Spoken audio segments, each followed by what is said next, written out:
I just want to come on here and just say, man, this shit is getting crazier by the mother minute with Diddy, bro. God damn. Hold on, man. I'ma just look. This shit been crazy. It's like something new popping up every minute, and it's only going. Y'all know how to go. It's only the first day. Let me pull up my Instagram. Y'all. This. Okay, not now. Boom. And I'ma just go to, let's say, academics page. It's all kind of updates going around this motherfucker, man. And I'm gonna just pick a random update. Cause I mean, already the 1,000 baby oils is unfucking real. All right, look. I asked Keem and T-Rail today on what could go wrong. I said, as a man, and I'm gonna ask y'all in the chat right now. This for all the fellas in the Ace Pit. As a man, as from baby to grown nigga to adult, whatever. I'm talking about your whole lifespan that you've been on this earth. How many bottles of baby oil have you purchased? Whoa, to the gang. How many bottles of baby oil have you purchased as a man? Now, if you go buy it for your kid or something, but even then it's like baby lotion, the little pink bottle, not baby oil. You don't really baby oil, pink baby lotion, and the baby blue bottle for your kid. You know what I'm saying? But as a man, we don't go buy baby oil. And if you got baby oil and you bought it, that bottle is gonna last you for fucking ever because we don't use baby oil like that. Now, to have 1,000 bottles in your house, how do you explain that? King was like, well, maybe, he get a lot of massages. Nigga, no. 1,000 bottles of baby oil in your house is in fucking insane. That is some level 1,000 freak shit. That is some level 1,000 freak shit, dog. Hey, what's up with bruh? All right, now let's do this. Let me get back focused here. I want to go on academics page. And just I'm gonna just shop around. I'm gonna shop around on different Instagrams and just pull up the shit that we're seeing around this motherfucker, man. So this is crazy. The judge, okay, so he had his arraignment today. He got taken in last night. Diddy got taken in last night in New York. And they said he was in New York for the past 2 weeks because he knew the day was coming that they was about to take him. So he knew. And you could tell by his actions, he was doing like hanging out in Harlem. He was with his day one homies. He with his family. Yeah, they all over. They taking pictures. They walking Times Square. He's in New York. He moved back to New York 2 weeks ago, they said. They knew he was going to have to turn himself in or they was going to grab him up, whatever. So last night, they got him at his hotel. He was arraigned today. Hold on, let me see something, y'all. And at 1:28 p.m. Pacific time, the judge just denied bail for Diddy, who will remain in custody. I thank your family members for coming, but I cannot release him, said Judge Robin F. Tarnofsky. Diddy was denied bail, y'all. He is not getting out. No time, motherfucking soon. And they're gonna make him stay in there to his court date, from what I heard. He got to stay in there to his court date. Now that's crazy. Now everybody's saying, oh man, Diddy's gonna pull a Epstein. He gonna pull a Epstein, a Jeffrey Epstein, and he's gonna kill himself in jail. He gonna hang himself. He gonna do this. And I think some people believe that, some people don't. Me personally, I don't think so. I don't think You know what I'm saying? It is a lot of crazy charges, but I think what's going to keep him going from doing that is going to be his kids, like the love of his kids. Like, I don't think he's going to do that. Me personally. You know what I'm saying? Because, listen. Let's go. Shout out, man. Appreciate it. Yeah, I know. The Epstein shit is a whole conspiracy, too. They say he was killed and all that. All right, some people believe he killed himself. But that's a different story. Now, what I think is going to happen, I mean, you know, it's just my prediction. I don't think he's going to kill himself. He's going to be there and fight his trial. He's going to do everything in his power. He's going to definitely use as much of his financial power. They said he paid off his Miami house, $18 million last. He paid it off, so he's putting that up, trying to use some money for that to get out, and they denied his shit. But he's gonna have to use all his shit to go. This is gonna be a big fucking deal, man. This case is gonna be a big fucking deal. A lot of motherfuckers with power are going to be exposed. You know what I'm saying? You know how this shit get, man. When the motherfuckers feds start to pop it up and knocking at people's doors and knocking, which they already do. Feds don't wait till after the case to pop up. The feds been popping up. They popping up. They been watching. They been keeping a track record on what's going on. They been talking to people. That's what feds do. Feds build a case. They don't wait till the case is presented, then start building it. They build a case before they come get you.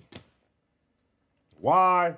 Because they are fighting to keep you. If I come get you, you're going to stay. You're going to sit down.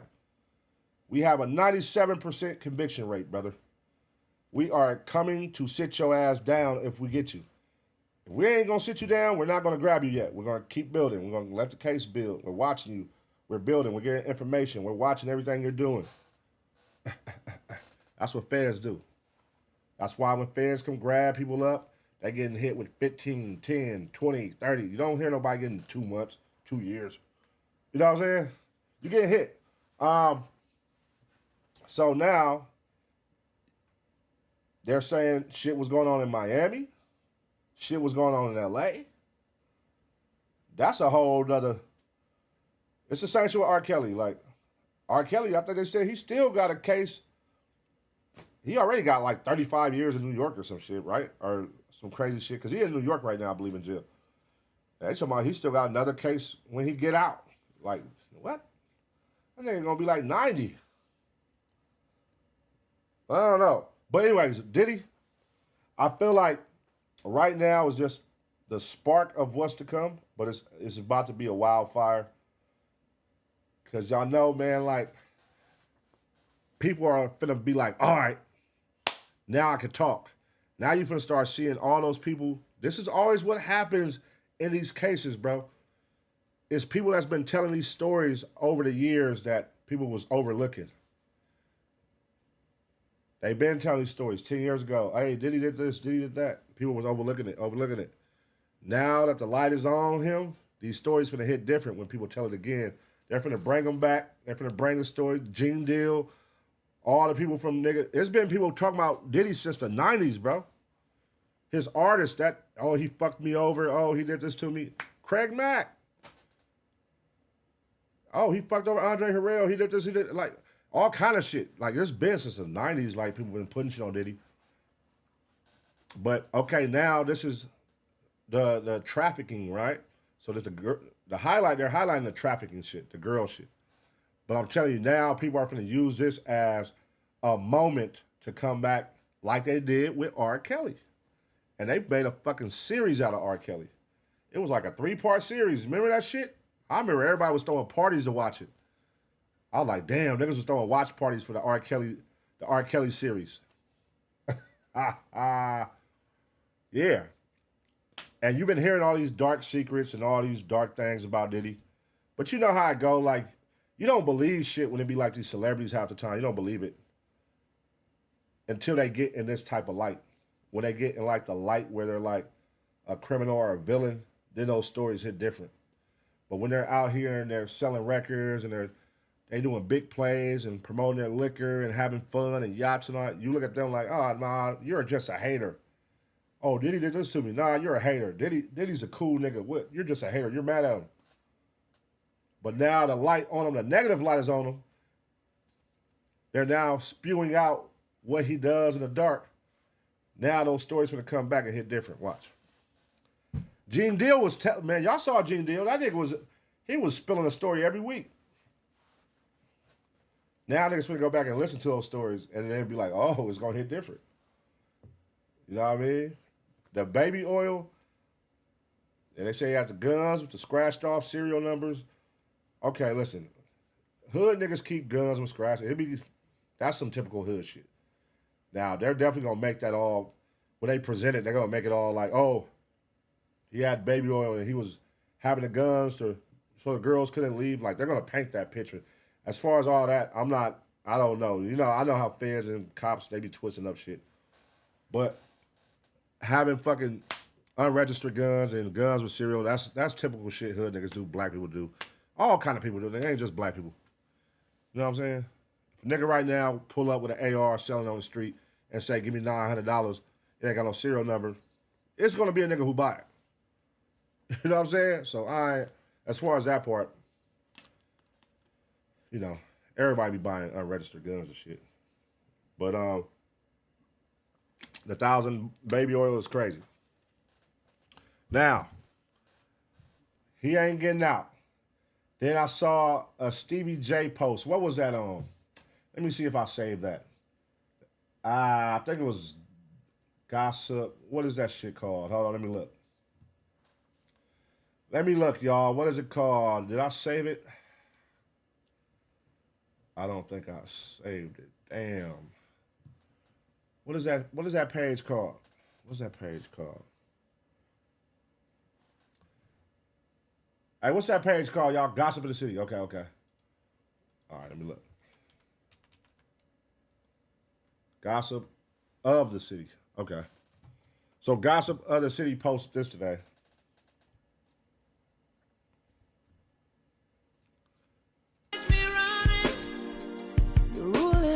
I said, thanks to his cooperation, the federal government decided not to move forward with charges against Stevie J.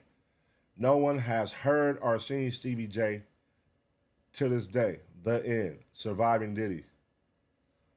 But, so if you remember, if you know, Stevie J was very vocal about, you know, he was standing right next to Diddy while all this shit was going on. He was right next to him, like, defending him.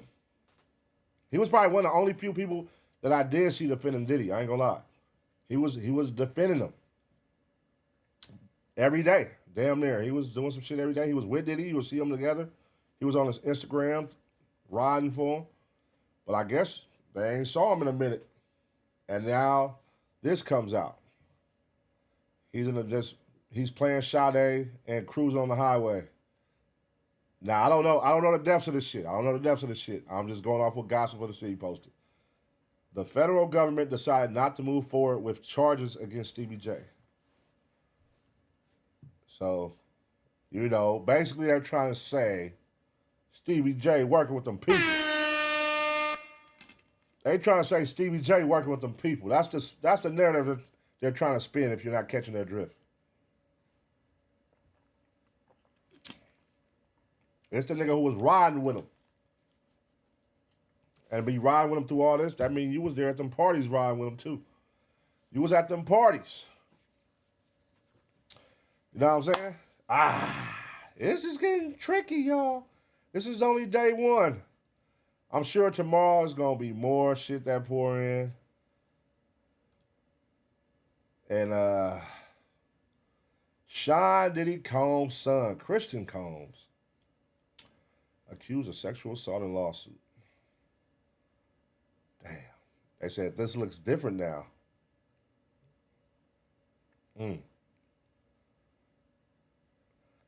Christian Combs, son of rapper, producer, and businessman Sean Diddy Combs, is accused of sexual assault in a new lawsuit that names both men. If you remember, this lawsuit came out in April. There was also an accusation of somebody getting shot at the studio in Hollywood, and they were saying that his son did it, and Diddy covered it up. That was also an accusation.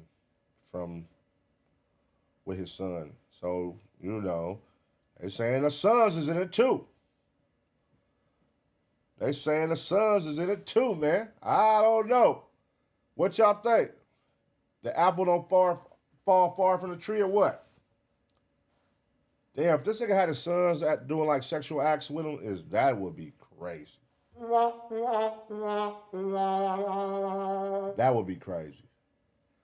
I mean, everything's about to report. Listen, when them feds do when they do their shit, they got some shit to sit you down. So it's finna come out. All this shit is going, especially when a case start. When a case start, it's gonna spew out. It's gonna pour out. We gonna hear so much crazy shit. Cause they saying they got video. They got actual footage from tapes that was kept. They saying they got videos from tapes that was kept. They got all kind of evidence. We gonna see, man. But Diddy pled not guilty. He pled not guilty. They finna fight this shit, but he's about to fight it from the inside. You know, it's easier to fight a case when you're on the streets, man. He finna fight a case from the inside. And you probably gonna see Diddy start looking a little different. He's probably gonna, cause he's gonna be stressing. You know, you go to jail. If you've never been to jail, you know, when you got shit to lose, you're gonna be in there stressing. He gonna be in there stressing. So, you know, he ain't got none of that just for men. He ain't got none of that just for men to dye his hair in there. So you finna see the old and gray Diddy. I'm telling y'all finna see it. Diddy for sure got hella gray hair, bro. That nigga be using just for men. Let me see something. I think it was a picture that surfaced before. I think it was a picture that said he gonna love it in there. It was for sure a picture of Diddy that surfaced where he looked stressed the fuck out. Y'all about to see. That nigga Diddy, boy. Diddy about to be looking stressed, man. So yeah, man, you see your boy, he all gray. That's all just for men up there. That's just for men, dog. He dying all that, because without the just for men, it'll look just like that up there. And that's what we about to see. So he about to look crazy. Then he about to come out looking crazy. But you know, he might use his money like, hey, I can't be looking like this, y'all. Y'all gotta let me dye my hair. Y'all gotta let me do my shit. But anyways, that's another story. Shout out to Diddy though, man. But goddamn, man. Listen. I said today on What Could Go Wrong. I'll say it again. I'm not holding bruh guilty of nothing until he's held, you know, guilty till he's charged with guilty as far as the other shit. Now, as far as the domestic and being a girl, that's what I hold him like, I can't fuck with you on that. You know what I'm saying? I'm not going to sit here and join the circus and say he did all these acts because I don't know what the fuck he did. Yeah, we heard stories, but, you know, proven until, guilt. What is it? Proven until, innocent until proven guilty. We gotta abide by that. We gotta abide by that. Now, as far if this was about the Cassie case, yeah, nigga, you on camera doing, you fucking her up. A nigga, witnesses, all kinds of shit say you consistently was fucking her up. Yeah, nigga, I ain't rolling with that. Now the freak shit. Now listen, it be some freaky. Y'all can't act like, nigga. It be some freaky bitches out there that be wanting niggas to do shit like that to them, and that's what the fuck. I'm not saying every girl is like that with him, but I'm sure they know. Man, that nigga Diddy, he a cold nigga though. They got that money, man. He thought he was untouchable. Life come at you fast, bro. Look, they got gray hair. Y'all about to see this shit. He about to be stressing. All that shit gonna fall out the top. He about to be stressing, fighting a case like this. Cause they talking about some crazy numbers. Hold on, where is this shit at? I think it was on Shade Room. When they put the type of numbers this nigga looking at. It's for 3 charges. I think it was Shade Room. Let me see. Was it Shade Room? I can tell you right now. Okay, here we go. Here's how much time that he's facing for each charge in his indictment. Racketeering. Charge 1, racketeering. Life in prison. Charge 2, sex trafficking. Maximum life in prison. Minimum 15 years minimum. At the lowest, you're looking at 15 years for charge 2. Number 3, charge 3, transportation for prostitution. A maximum. So that means at the max you can get is 10 years for that. But they're trying to get them for the racketeering, but the sex trafficking is the one that they're really trying to make stick. But they're saying, oh, when you flying women out for sex, you're flying them out with the intent to have sex with them is sex trafficking. Now listen here, man. You know, that was like a trend, right? That was a trend amongst the ladies, the hood bitches and the bad bitches. I want to get flued out. The city girl started that, right? Flued out. The girl who was fucking him, actually. Carissa, please. Whatever the fuck her name is. Miami. Young Miami. She want to get flued out.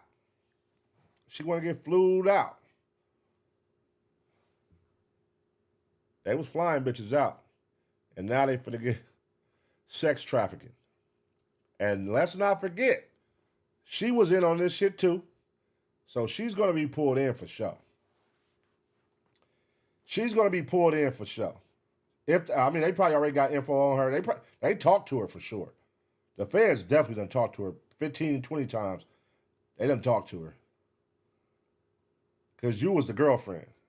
You was the public girlfriend. And you're on audio, video, saying that you like to have freaky. My man will make you get on all fours and do this and do that when you was talking shit to bitches. They're going to use all that. Yeah. Yeah, you on here popping it. Your man will make you do what? Yeah. He'll do what? He like to do what to bitches? Yeah, man. It's crazy, man, how all this shit can be perceived as cool when you live in life and what you're doing. And then it'll come back and haunt you in a case. That's why you gotta be careful what you be on here talking about, what you be on here celebrating, what you be on here, you know what I mean? What line you be pushing. Because that shit come back. It come back and it haunts you, man.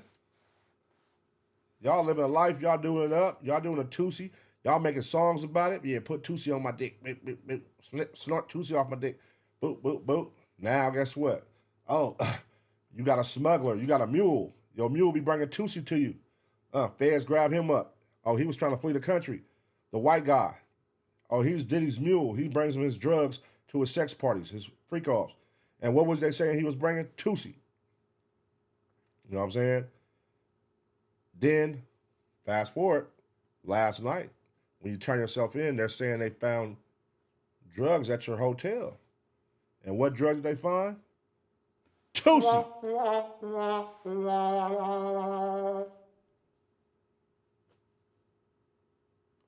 see that connection? You're rapping about it in your music. You're singing. You're celebrating it. It's party. It's fun. It's fun. But then now, feds come. They grab somebody up. Oh, what was the drug of choice at the freak off? Tootsie. Oh, the song that he's singing about. I mean, the drug he's singing about. Okay. Boom. Oh, why you trying to flee the country, though? Well, you know them niggas that be trying to flee the country. They're going to sell their soul. Oh, goddamn. Oh, man, listen, man. Diddy told me that, he's selling his soul for sure. He out of here. All right, boom. So now people could be like, oh, that's cap. Diddy don't do Tootsie. And you just confirmed it last night. They bring you in and you got Tootsie in the hotel. God damn. God damn, man. All you have to do is keep your hands clean while you was out there, man. But what that says to me is giving, that's something somebody who knows. It's like when you know you got to go turn yourself in vibes.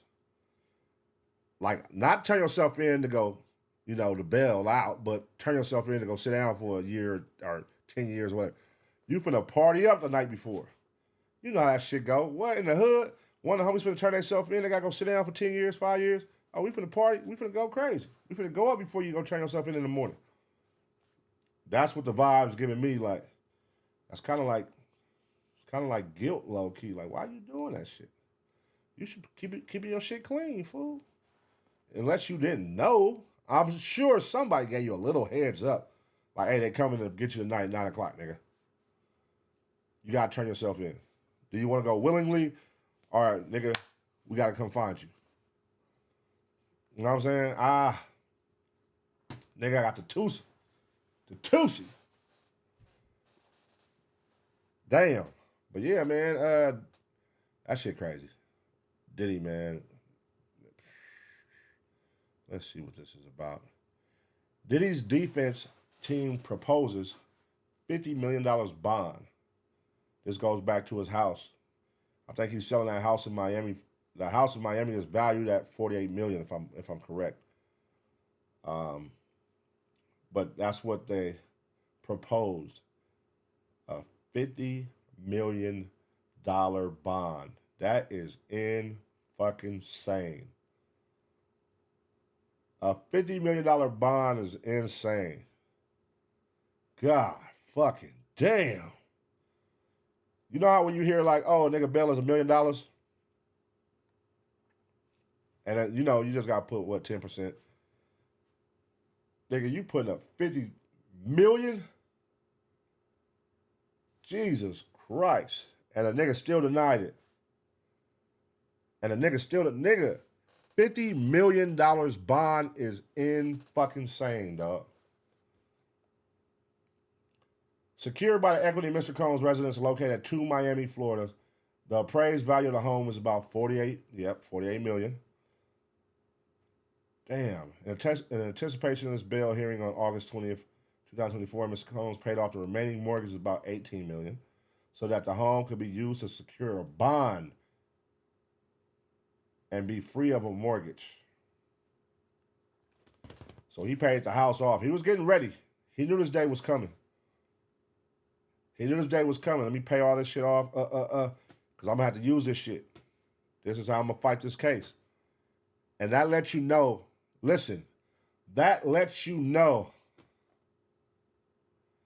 how serious this case is. If somebody is willing to say, I will give you $50 million, a bond for $50 million, that lets you know how serious they know this case is about to be. Nigga, that shit is unfucking real. $50 million bond, what? Nigga, what? Oh, you trying to buy us off? That's, nigga, what? 50 million? That shit is unheard of, girl. Like, that is crazy. That nigga Diddy is really, he's trying to cover some shit up. I'm telling y'all, man, this nigga has been on top of the game and doing his shit since the early 90s. And everybody been saying he been throwing parties since back in the day. He been doing it up since then. And not just, you know, when you think of parties, yes, the elegant side parties. I'm not talking about those, not the company parties. You know what I'm saying? I'm not talking about those parties. I'm not talking about Diddy parties. We talking about the Diddy parties. The freak-offs. He been throwing freak-offs. There's a difference, because I think the public is mixing it up. They're trying to make like his little house parties where, you know, it's like the public shit. Like the Fly Company shit. Like, no, not that. He was having two types of parties, y'all. It was the professional shit, the company Fly shit. Then he was having the Diddy parties, the freak-offs. You know what I'm saying? Now, it's a lot of people who was at those freak-offs. Matter of fact, let's just pull up let me look at Gene Deal.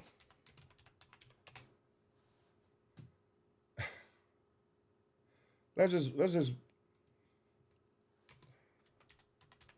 y'all saw the shit they're saying Trey Songz today? And Trey Songz was, somebody walked in the room and Trey Songz was on Diddy's lap.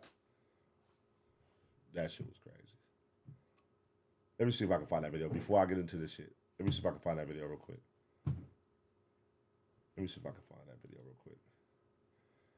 They said this nigga Trey Songz was on Diddy's lap. I'm like, bro, this shit's gonna get crazy. This is about to be a wild case, man.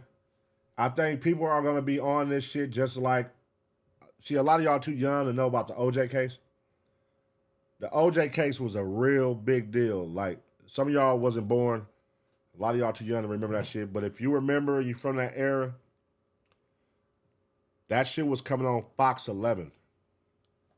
It was coming on main primetime TV. His case was aired every day on primetime TV on Fox 11. Like, nigga, everybody could watch it. Everybody got Channel 11. That's free. It was on primetime TV. Nigga, and it was like, I think that case took like 2 years. That was a long-ass case, bro. But every day they aired that shit on TV prime time. And it was people locked in to that motherfucking case. That's when, what y'all don't know about. They say this shit about to be bigger than the OJ case. OJ case was a big fucking deal. OJ case was a big fucking deal. All right, let me see. I might have saved it right here. Did I? Yeah, here we go. You right now, but I don't know the rules of the game if I'm allowed to say it. Say it. You'll be okay. One of my boys, a social media influencer, this was early back in like 2018. What's one of your boys? I'm not gonna expose him because he said some viable shit, but he was at a Diddy party and they invited him to Diddy's room. He walks in, Trey Songz was sitting on Diddy's lap making out with him, and they asked him if he wanted to join. What the fuck? That gotta be no, ain't no way. Ain't no way. They're all gay. They're all undercover gays. I promise you that. I promise you that. Damn. I could say something about a Diddy party right now, but I don't know the rules of the game if I'm allowed. Damn. So, I mean, just get used to shit like this coming out. It's about to be more. Y'all about to hear a lot. Because trust me, it's people that have industry secrets that are now going to start joining in the train, the exposed train, that's going to start spilling shit out. Now that they got him behind. You know, when he's still freeing on the streets, people are scared. Oh, no, he's going to, you know, because they like, Diddy got a bag. He'll put a hit on you. He'll do this, you know what I mean? He's behind jail. He's locked up. They got the monster. He in a cage. So now I'm going to come out and say what I want to say. That's what'll be happening, bro. It's going to be people now who feel safe, and they finna come out and start telling their stories. And they're going to volunteer them without nobody asking. Watch. It's going to be people just volunteering them on Twitter, on their social media, or just going live on Instagram and just, I can't hold this anymore. I got to talk about the time when boop, boop. Watch. Remember Pun told you. I'm telling you. This shit is about to be a big fucking deal, bro. And when something like this happens, all kind of people start coming out the woodworks. Every time. It happened with, y'all saw it happen with R.Kelly. Niggas knew about R.Kelly peeing on a bitch since we was young. Everybody knew it was a VHS tape with R.Kelly peeing on the bitch. People was selling the tape. It was hood viral. Y'all remember, if y'all from that era, y'all remember. Then him dating Aaliyah and nigga, all this shit. Little girl, boo, boo, boo. This is shit the entertainment business knew. The industry knew. We was fucking in high school, like, the industry knew. That's how long it's been. And it took for them to come 20 years later to grab the nigga up. And then not only that, when they came to grab him up, they put out a fucking series on that nigga. And they put out the series before they grabbed him up. So that persuaded everybody's mind that he was a monster. So when they came and grabbed him up, nobody cared. Everybody was like, nah, he deserved to go in there. They did him cold. Now, did he deserve that? Yeah, if you did all those shits to them girls and all that, yeah, for sure. But they definitely did a cold setup to, like, persuade how people perceive him in the public eye, though. They did that 3-part series. They had his sister. They had his artists on there. Nigga, the artist that was signed to him. They had his homeboys, his security guard. Everybody was throwing that nigga R.Kelly under the bus. Oh, he's a monster. Oh, he's this, he's that. He's a monster. So now, guess what? The public eye, we looking like, oh, shit. This nigga's a bad person. So now when they like, hey, yeah, let's go to this interview. What was it? Was it 60 Minutes or something when he was crying? I ain't hog-tied nobody. I ain't never hog. Like, where is that at? Let's see something real quick. Then we're going to get into Gene. Let's just see something.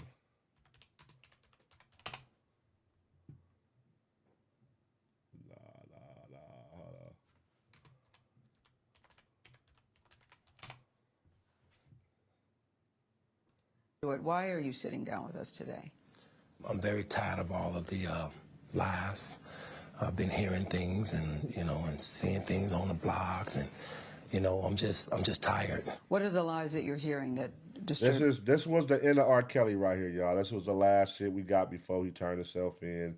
That went viral as fuck. And this is how his legacy is going to be remembered.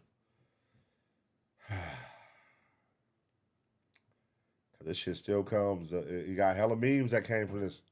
Hella memes came from this. You most? Oh my God. All of them. Got little girls trapped in the basement, helicopters over my house, trying to rescue someone that doesn't need rescuing because they're not in my house, handcuffing people, starving people. I have a harem, a cult. I don't even. What's so crazy is all this shit was true. All this shit was true. He was on some poly shit though. They call it a cult, but you know how they call it a cult when you got these bitches' minds wrapped up. And he was on some super freak shit. He had these bitches. I think he had 3 bitches at one time, like 3 girlfriends or some shit. Robert was out here on some freak shit, man. He was on some freak shit. This is shit that the industry knew. We was kids, nigga. We was in high school, and we was knowing about this shit. This before, nigga, the internet was really going crazy, and social media wasn't even around yet. But we heard about all these things. But yet, he was still one of the biggest niggas in music. And nobody was saying nothing. Really know what a code is, but I know I don't have one, Have you done anything that you regret? Have you done anything wrong? Lots of things wrong when it comes to women that I apologize, but I apologize in those relationships. At the time I was in the relationships. Have you broken any laws when it comes to women? Absolutely not. The 6-part series interviewed 50 people, family members, your former tour manager, numerous women who all claim that you abused them. Are you saying everybody in that documentary was not telling the truth about you? Everybody? Nigga, tour manager. Hella women in that documentary, bro. It was disgusting. It was like, bro, your close friends, nigga, they were talking about when you was popping, nigga, you used to hang at the high schools. You would be outside the high schools in your Jeep waiting on the girls to come out. Outside the high schools when you was like 20-something. Your own homies was saying this shit. Shit was sick, bro. If you really look at that documentary, which I'm sure you have. I have. Everybody said something bad about me. Nobody said nothing good. They was describing Lucifer. I'm not Lucifer.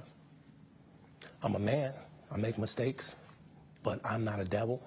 And by no means am I a monster. I'm going to name the names. Andrea Kelly, your ex-wife. Kitty Jones. Lisa Van Allen. Lisette Martinez. Damn. Geronda Pace. Damn. Faith Rogers. Damn. Asante McGee. Damn. You're saying everything they said in that documentary about you is not true. They are lying on me. Why would these women say the same? They all lying. Listen, Robert, get the fuck together, man. You got all these women lined up and you want to say they all lying. Same thing about you, that you are controlling, that you are abusive, that you tell women when to eat, when to go to the bathroom, when they can sleep, where they can dress. Why would all these women tell these different stories about you if they were not true? And they don't know each other. Now that's cold. They're all lying. They're all lying on me, but they all got the same story and all of them don't know each other. Robert, something's not adding up, bro. As logic to me. Right. Until you hear the explanation. You can start a rumor on a guy like me or a celebrity just like that. All you have to do is push a button on your phone and say, so-and-so did this to me. R.Kelly did this to me. And if you get any traction from that, if you're able to write a book from that, if you're able to get a reality show, then any girl that I had a relationship in the past that it just didn't work out, she... Come on, Rob. Yeah, come on, Rob. Can come and say the same exact thing. Are you blaming this on social media? I'm talking about the power of social media. I have to tell you, it's so hard to believe that based on... The power of social media. Now he blaming on so. No, nigga. Social media just made it able to expose the creeps and the freaks, man. Now you're able to get exposed. Nigga, you just didn't have social media back in the day. Everybody knew you was a fucking creep back then. But everybody knew you could make fucking hit records. So guess what?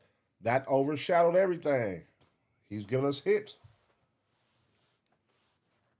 You had a song with a girl, age ain't nothing but a number. I was, 16 or something at the time. And you married her. You wrote the song for her. Had her sing the song.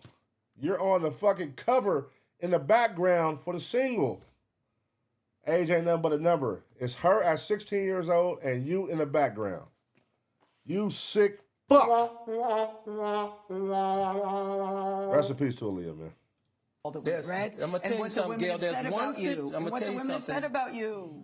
So they're lying on you. That's your explanation. They're lying on you. Absolutely. Absolutely. You feel that people have maligned your character. I have been assassinated. I have been buried alive. I have been assassinated. Bro, listen. This shit is crazy. Nobody sat down with Diddy before he turned himself in. There's no sit down with Diddy, huh? He didn't do one of these. He know better. He fucking know better. He know better. But didn't 50 Cent say he was doing a documentary on Diddy? The downfall of Diddy or some shit? I remember seeing 50 Cent say something. I don't know if he was just trolling or if he was serious. But it was definitely something 50 Cent was saying that he was going to do on Diddy. A biopic or something he was going to do, something. That you have never held anybody against their will. I don't need to.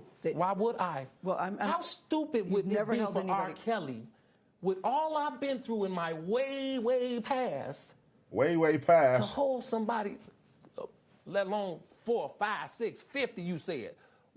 How stupid would I be to do that? What's crazy is he's asking that, but he really did it. That's what makes this shit like, listen, you putting on a performance right now. You crying, you doing all this shit, but you really did this shit. They really found you guilty of this shit. Nigga, they really found evidence that you did all these things. Like,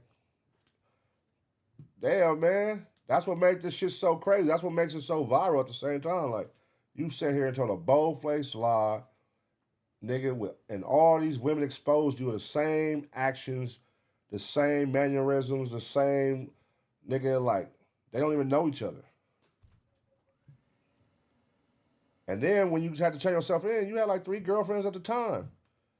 And 2 of the girlfriends was living at your house or some shit. It was like some weird shit he had going. That nigga's a freak, man. You was a freak, man. Camera on me? Yes. It's That's stupid. Use your common sense. Don't forget the blogs. Forget how you feel about me. Hate me if you want to, love me if you want, but just use your common sense. How stupid would it be for me to, with my crazy past and what I've been through. Very stupid. Oh, right now I just think I need to be a monster and hold girls against their will, chain them up in my basement and don't let them eat and don't let... Very stupid. Nigga, you had a tape pissing on the girl, bro, when she, nigga, this is years ago. Pissing on the bitch. A young girl, an underage girl. Nigga, you's a fucking creep, nigga. Let them out unless they need some shoes down the street from their uncle. Unless they need some shoes down the street from their uncle. Unless they need some shoes down the street from their uncle. Quit playing. Quit playing. Robert. I didn't do this stuff. This is not me. I'm fighting for my life. Look at this acting right here. Killing me with this. Look at this acting right here. This is great acting. I gave y'all 30 years of my career. Robert. I gave y'all 30 years. Huh? You trying to guilt trip us? I gave y'all 30 years. Nigga, we didn't ask for it, nigga. You gave it to us. I gave y'all 30 years. You feel like you owe something. That's a nigga, that's a narcissist right there, y'all. When they talk about a narcissist, that's a narcissist right there. You feel like you owe something. Like, what? Nigga, I gave you all these hits. I gave you all these hits and y'all gonna send me to jail? You feel entitled. Nigga, like, nigga, your power is being stripped, my brother. What's done in the dark comes to the light, man. That's just life. You thought you could run shit. You felt like you was on top of the world. You felt like you was untouchable. Same thing we're seeing right now with Diddy. You got the money. You got the power. You got the respect. People are calling you a legend. That shit get to people, man. You start thinking that, nigga, you untouchable. You thinking you the top nigga, and what? I'm the end all be all out here in this bitch. Everybody love me. Nobody's gonna believe you. Nobody will ever believe you. Why? Because everybody loves me. I'm the legend. I'm the number one nigga out here. You gotta watch them type of people, man. That's the ones be doing shit like this. Shit like this. 30 years of my career. Y'all trying to kill me. You killing me, man. This is not about music.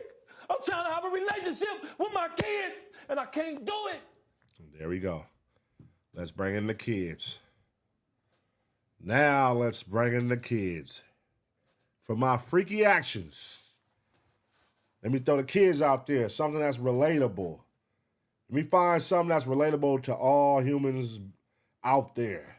Something that all human beings are going to connect with.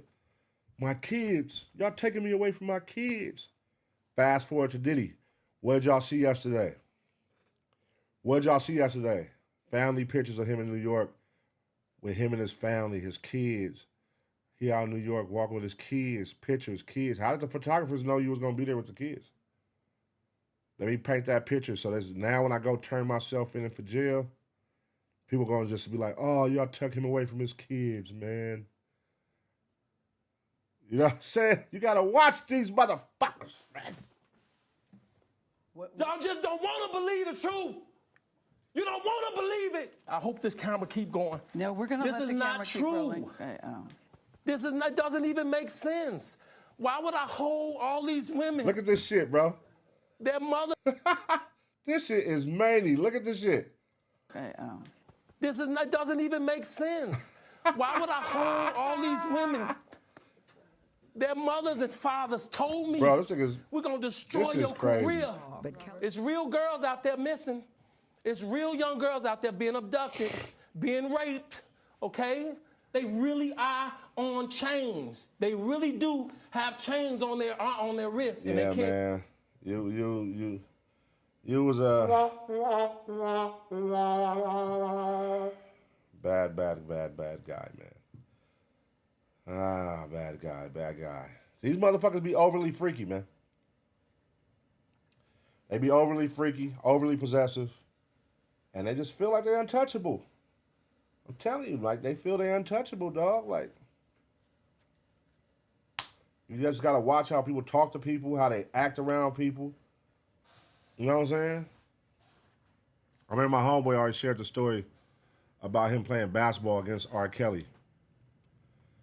He said he played basketball against R.Kelly. It was like a 5-on-5. It was R.Kelly and his guys versus a homie and his homies. And I remember they was like, everybody would just move out the way when R.Kelly dribbled the ball. Just move out the way and just let him score. And if anybody tried to play defense on him, like the game, everybody would look at the nigga crazy and like get nervous. And then R.Kelly niggas would stand up like they treated the nigga like he was untouchable. And he said he got up, R. Kelly went for a shot, and he blocked R. Kelly's shot. Boom. And he said, you think somebody would have shot somebody in that motherfucker, how niggas ran up on him.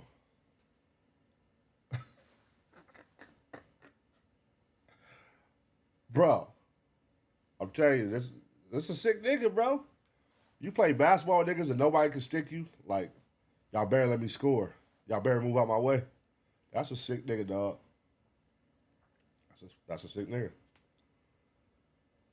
R.Kelly, man. He was different. All right, now look. Let's go to Gene Deal. For those of you who don't know, Gene Deal was Diddy's bodyguard for a lot of years. So he began spilling hella beans. He's been doing it for a minute now. All kind of stories. Now listen, some may be true, some may not be, but it's, you know, you gotta take it for what it's worth. Some shit you could tell, like, wait, he ain't lying. But some shit I have watched and I'm like, I don't know. It'd be a head scratcher. Some shit you could tell he like, nigga, no, he ain't lying. You know how you can tell when somebody telling the truth? And you can tell when somebody like reaching? Like a reach, you could tell. You be like, you'll scratch your head to it. Like, I kind of want to believe him, but then sometimes you can see like, oh, this thing ain't lying because he's telling the truth. He's telling that story. He's picturing it in his head like it's for sure happening. Like he's there. He remembers the day. The way it's flowing out, like he's not lying. But, you know, let's see, man. This nigga Gene Deal. There's so many clips on this shit. Look, this is the headline. 1 month ago, did he know he's going to prison, so he's spending his last days enjoying his life? This is another headline a month ago. Diddy will be arrested before September. These are all Gene Deal's interviews. Diddy will be arrested before September. My friend is a witness against Diddy for Homeland Security. Let's look at some of this real quick.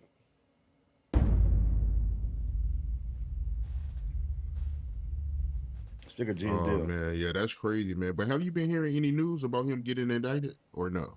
No, one of my friends who was actually in the studio with him said that Homeland Security brought him in, and this dude is he's a fraternity brother of mine, but he's also a producer, an engineer. Nigga Gene Deal. And he was in the studio the night one of the girls made a complaint, the night something happened to one of the girls. And he told the lawyer everything that the girl told him, which was crazy. And Homeland Security brought him in. So Man. he told them they wouldn't let him know what they were doing, but it seemed like that something might happen before Labor Day. Hey, listen, let me say this, man. Somebody just asked a good question. I wonder how much money, Spider-Man, how much money he made off those interviews. Listen, he probably made not as much as they would be worth now. Let's just say that. That man was pushing the line on Diddy for a while now. But guess what? Now his stock is going to go up for interviews. As of last night, Diddy being arrested. Now, remember what I said. Niggas going to circle back with them same stories, and them stories going to hit different now. Because when you don't look at somebody in the evil light, all these stories go above your head or under your radar like you don't care. But now that the light is on Diddy and he's arrested, he's in jail, sex trafficking, blah, blah, blah, blah, blah. Now you're going to go either A, search it and look back, and now you're going to see all these Gene Deal stories. And now people who like, hey, this is a hot topic. How much to come on my platform and let me talk to you, brother?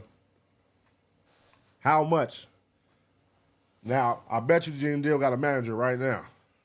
As of today. Hey, look, let me take all the calls. Let me take all the emails. I got you.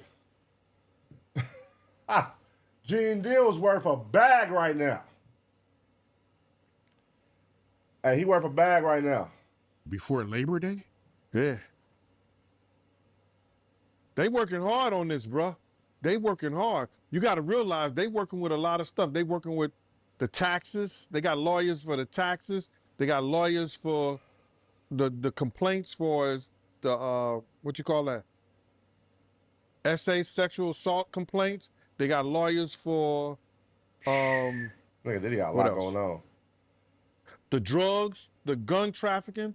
They got different lawyers working on all those things, bruh. Crazy. And they got witnesses. And they got witnesses. If you don't mind me asking, what was the girl saying to the lawyers? And they got witnesses. The girl has said that that same shit that happened to little Chris, he gave him a bottle of champagne or wine or whatever like that.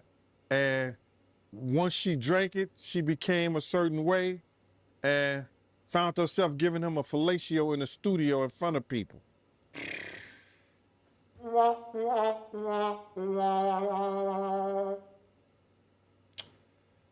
Yeah. Now, go back to the nigga that he just lost the lawsuit in jail to a nigga in Detroit for $100 million. And what was his story? He was a bartender. He went back. That nigga Diddy came to the bar, whatever the club, wherever they was at. He went back with Diddy and some girls from the room. They was partying. Diddy offered him some shit. He turned it down. Then he said Diddy offered him a drink. Later on, he offered him a drink. He took the drink and drank it. He said he was getting woozy. Next thing you know, he woke up with his butt bleeding. With the buns on fire. These buns is on fire. With the buns on fire. That nigga Diddy tucked the buns, man. And that's why the nigga won. The nigga in jail and just won $100 million. He won $100 million lawsuit. A civil lawsuit or whatever the fuck. $100 million. Covered in baby oil. The baby oil bandit. This nigga Diddy is out of pocket, dog. The baby oil bandit, man. But this is, not making jokes of the shit, but Diddy is a freak, man. He's on some freak shit. All the stories is Diddy giving me something in my drink.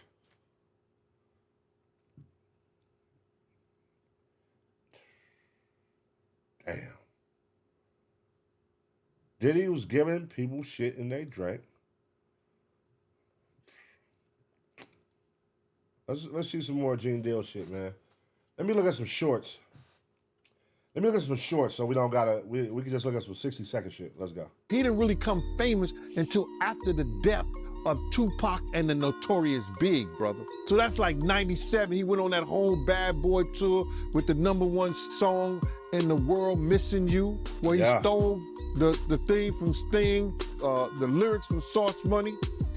Now if you remember, I don't even know if y'all ever heard even a story on Biggie's death. People were saying Diddy had something to do with that. Because at the time they said Biggie owed this was his last album with Bad Boy, or he had one album left for this. It was either his last album or one album left.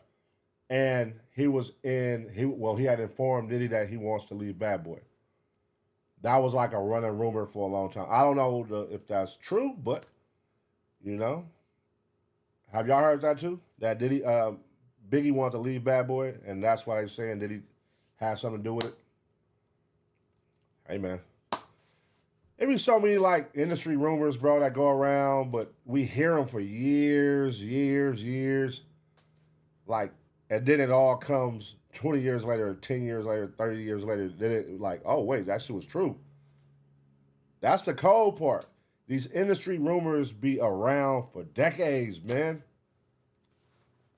These industry rumors be around for decades. That shit is crazy. He was stealing people's dreams, man. Black Rob probably could have changed his life if he wouldn't have stole G-Death from him. If he would have treated Craig Mack and not try to steal his music, use him in the way that he used Craig Mack to catapult the Notorious Big. Craig Mack, life could have been changed. If he would have never set up the atmosphere. Now, he did catapult Notorious. He catapulted Biggie off of Craig Mack. Remember Craig Mack had Flavor in Your Ear, and they put Biggie on Flavor in Your Ear remix? That catapulted Biggie for sure. He did Craig Mack dirty, man. I mean, he did all his artists back then dirty. Like, even the Shine shit, like, hearing the Shine shit. Like, even then, it was like, back then, everybody, when that shit happened, everybody, first thing was like, wait a minute. We think Diddy did that shit. It was 2 guns. They only found 1 gun. But nobody said Shine was a shooter. And nobody talked. Man. Money and power, man. Money and power is a motherfucker. And bring it big to that party. The Notorious Big life may still be here. Use the Crips. Maybe Tupac would have never had that altercation. But he set up the atmosphere for a lot of people He's the cause of a lot of people's death, and people ain't gonna see it the way I see it. He didn't really come famous until after. Yep, that's crazy, man. All right, let's look at this one. When she put out those pictures of the dude pulling his pants down, and it looked like some gay act that was going on, he got on the phone. He said, let me tell you this. When I get back to New York City, if she's on the radio station, he's talking to a radio executive. He said, nobody that I deal with, nobody that I know is gonna do anything with y'all. No business at all. Money and power, man. It ain't gonna be no artist, no nothing gonna come. He's telling people that at a radio station. Money and power. When we got back to New York City, Wendy Williams was in Philly. We come from a very homosexual era of hip hop as well. There was a Money and radio power. personality once upon a time. Her name was Wendy Williams, and she was practically burned at the stake for talking about such. And now it's all come full circle. When she put out those pictures. Crazy. Crazy. Let's watch one more, man. I'm just picking random shit, too. I'm just picking random shit, y'all. You got a lot of people, man, that's wondering why Farnsworth Bentley, you know, why he hasn't came out and defended Diddy. Where is Farnsworth Bentley? Y'all remember Farnsworth Bentley? The nigga that was walking around holding the umbrella for Diddy, dancing in the videos, didn't really talk. Where is Farnsworth Bentley, man? So this clip right here, you said people are asking why isn't he saying anything, Farnsworth Bentley. They was real cool at one point, you know, so. I don't know if he would say anything because he probably signed the ND, a non-disclosure. He don't want to say anything against Puff anyway because Puff got shit on him. And I ain't talking about no sexual shit, none of that shit. The nigga was stealing, bro. I don't want to put that on sticky fingers. That nigga right there, bro, don't lay nothing down around him. Jennifer Lopez had these boots, they cost $5,000. I'm like, what kind of fucking boots cost $5,000? And because she was going to be out of the country, so she had them come to Puff house. She wanted these boots so bad, she was mad. They looked through everything trying to find Jennifer boots. But I don't know how Farnsworth Bentley found that shit. But we went over there to his house and we found a lot of Jennifer shit and everybody else's shit that belonged to Puff. And that's why Puff had stopped messing with him. This nigga Gene Deal, yeah, I'm telling you, his bag has went up as of last night. Gene Deal has the stories, man, but people weren't listening. Now, listen, when I say people weren't listening, I don't mean nobody was listening, because obviously, look, you got 1 million views, 900. People was listening. But I'm saying, like, in this light that they're going to now listen. It's a new light that people are going to listen to these Gene Deal interviews. He is telling you, I was right there with him. I was his bodyguard. Like, I was his day-to-day bodyguard. I'm telling you the stories. When me and him is traveling, what we're doing, what I'm hearing, what I'm seeing, I'm with him every day. I'm telling you all, this nigga's a bad person. And everybody's just like, they're not listening to Gene Deal. Oh, his security is funny. His ex-security guard is funny. That the story's not connected, but now they're finna connect. I'm telling you. Gene Deal don't give a fuck. He been exposing this nigga for a minute. Look, hold on. I'm a firm believer, man. You don't tell a man how to f his wife, and you don't tell a man how to spend his money. So I can't tell Big how to treat his woman, and if he's out there, you know, fucking everything that's moving, doing everything that's moving, whatever she do, that's between them two, bruh. That's their relationship. This is biggie shit. Hold on. I want to hear some Diddy shit. I want to hear some, let's see. When I seen Mace driving around in California with Stevie J and this other guy in a drop-top white Benz, you know, I flipped on him. I was like, yo, my man, you from Harlem. Don't you know these cats out here will tear your head down to the white meat? What's wrong with you? It's not sweet out here, bro. It ain't. Then Mace said, yeah, I know. And he told me about the basketball game or something that he went to, and how they was telling him that they wanted Big and Puff, and he was all right, he was good. So Mace did not show up to the party the night Big got murdered. Mace He said he wasn't was there. in the room with Brandy. The night that Biggie Small Mace died, wasn't there. where were you and what did you do in the aftermath right after Biggie Small died? I was actually in a hotel with a young lady. When I seen Mace drive, Y'all better listen to Gene Deal. Y'all better listen to Gene Deal. It's gonna all come together. Go back and watch his nigga stories. He be talking about some shit. He was the one that said Trey Songz got his booty busted. Damn. Gene Deal been said that. He been said that. Nobody believed him.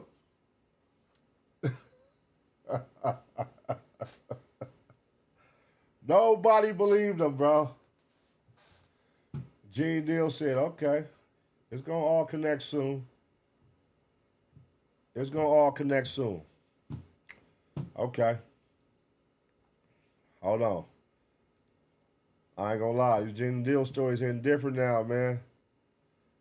These Gene Deal stories hitting different now. Puff was nobody, bro. He used everybody to get to those parts in his life. He's a chameleon. He'll take from somebody else and make it seem like it's him. Make it seem like he did it. That Big Mac campaign came from Mel Love. The Big Mac, putting Craig Mac and Big, Puff took that in like that was his idea. All those kids who was sending their tapes in, and a lot of people do that shit. I believe they probably was doing that Death Row, other places too. Man. They send their tape in, the producers take their music, take their tracks, they put their little spin to it or whatever like that, and put out a hit record. But that ideal came from the kids who was sending that little demo in, trying to be rich and famous. They didn't know that they had these one. That's a cold motherfucker. That's a cold motherfucker. Let me get some ideas, man. Hey, yeah. You trying to be signed? Send me some tapes. Send me some demos. They call them demos. Send me your demo. And then once I get your demo, I'm going to take your record and flip it and use it for my artist that's signed to me. I'm going to take your record and I'm going to use your nigga. It's a dirty business, man. The music business is dirty. Entertainment business, period, is dirty. Behind doors, stealing their idea. Puff was nobody, bro. He used every. Damn. Now listen, man, y'all, these Gene Deal stories hitting different. These Gene Deal stories is hitting different, man. Gene Deal proves Mace was right about Puffy. Kirk Burrows, I want to go back to this interview I did with him, right? He made a comment in this interview, and he said that Biggie and Puffy wasn't that close as Puffy makes it seem. What you think about him saying that? I don't believe they were. I don't believe they were that close because Big used to always clown him. You understand? You know, but Big needed him just as much as he needed Big. And I think that it was basically just a business type situation, but they were cool. But Puff had robbed Big and Big was robbing Puff. Those games you don't play like that with your friends or nobody, especially when there's money involved. Big learned the game. Big seen how, through his management, Puff was robbing him and had robbed him. Man, Gene Deal stories is hitting different now. I'm telling you. Now niggas finna go back and really watch these stories. This nigga Gene Deal was telling everything. He was literally, I'm right here every day with this nigga, y'all. I'm telling y'all, this nigga ain't shit. Why do I know? Because I seen it. I'm right here. I'm in the same room. I'm watching him. I'm guarding the door at the freak-offs.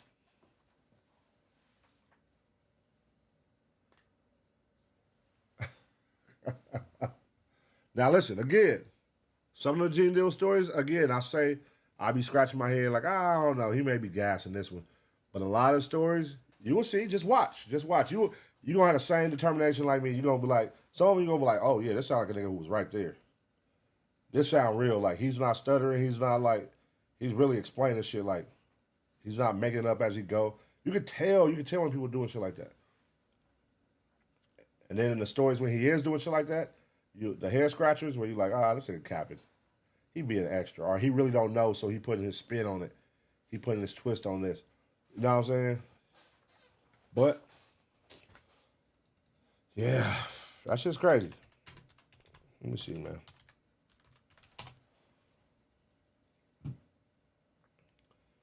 That shit is crazy, man.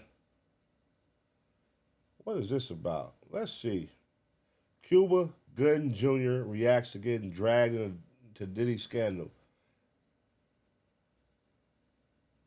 Wait, let's see what this is about. I just don't see how Sean Diddy Combs is going to talk his way out of this one. Combs was charged and arrested in the federal case, charged with racketeering conspiracy, sex trafficking by force, coercion, even arson, among many other charges. One of the charges included filming people during, quote, freak-offs, and then using that video during to the keep them from freak-offs. talking. The indictment lays out activity.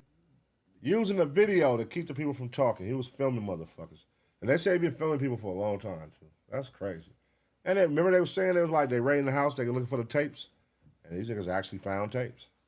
It's crazy. Dating back 16 years, a judge denied Combs' request for bail after the rapper pled not guilty to the sex trafficking in federal court. The judge's decision was based in that there was no sufficient way to monitor Sean Diddy Combs because his crimes, his sex trafficking crimes, happened behind closed doors. Now, of course, Diddy's team plans to appeal this decision. While Sean Diddy Combs' freedom is in jeopardy, one thing is for certain: his career is over. For more culture news, yeah, it's ugly. It's ugly for Diddy. You'll never get a job in this town. It's over for Diddy, man. You know what? It's crazy when you really look back at when did the wall start closing in? When did everything start crumbling? And I always think back, for me, when I felt like when I started seeing the Diddy shit crumble or the wall start closing in was after he did that shit with the liquor deal. When he went big on them niggas and then went public on them bashing that shit. And then he sued them. Then he said, I'm the owner of this new, remember he said like a new brand? Let me see if I can find that video. It was like a new liquor that he was like, it's black owned, niggas, woo, woo, woo. And then after that, everything started closing in. That's when I started noticing, me personally. Like, you shouldn't have went against them people. You pissing off these billionaires, man. But you got $1 billion too, so guess what? You can play ball. You can play ball back with them. But then once your $1 billion was stripped, because once they stripped you of your goddamn, that liquor, it was like a low budget liquor. I can't find the video though. It was a low budget. And I remember he was sitting down with another nigga and he was like, yeah, this is my new liquor. It was after De Leon. After whatever the fuck the shit, De Leon, whatever the shit is called. It was after that shit. But it was with the Diageo niggas, right? But the nigga was dissing them niggas. Next thing you know, he ain't worth $1 billion no more. His estimated value dropped down. Then, here we go. You start seeing certain things start coming out. We're not here to protect you no more. And you ain't got no money to stop us from, the hotels, and when shit was happening, you was paying off the hotels, getting the tapes. And money talks, bullshit walks. You ain't got the money to play on our level. You ain't got the money to play on our level no more, Diddy. So guess what we finna do, nigga? We finna tear you down. They for sure got their hand in some of this shit. I can guarantee they got their hands in some of this shit, man. They for sure started the fire somewhere. They kicked something off. You know how that shit go when these companies want to get smear campaigns going on other companies and all that shit. That's really a thing. That smear campaign shit is really a thing. It's not like it's really a thing. Like, hey, look, I need you to go ahead and let's put out 20 videos about this. Nigga, space them out, nigga, once a week. Yeah, let's do this for the next 4 months, 5 months. Drop a video every week saying something about this. And guess what's going to happen? It's going to spark. It's a domino effect. It's going to get bigger and bigger each week. bigger and bigger each week, bigger and bigger each week, bigger and bigger. Now people are like, oh shit. And now guess what? People come out the woodwork who comfortable. Wait, what about me? He did this to me too. And me too. And me too. And me too. And me. Now here comes the people coming out. Boom, boom, boom. Now you in full effect. Now they like, oh shit. And then now my main bitch, Cassie.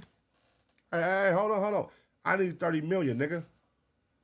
Fuck you. I ain't giving you shit. All right. Let me drop this shit. Bam. Lawsuit. Oh shit. Less than 24 hours. Wildfire. Oh, Diddy did this to Cassie. Woo. All right. Diddy paid her off. 24 hours the next day. Diddy paid her off. She's paid off now. It's too late. The lawsuit is already out. Lawsuit is out. Boom.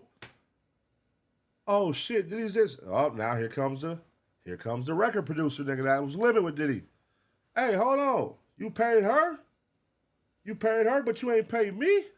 Oh, well shit. Well, here goes my yeah. Nigga, I saw you do this. You tried to have Cuba Gooding Jr. this to me.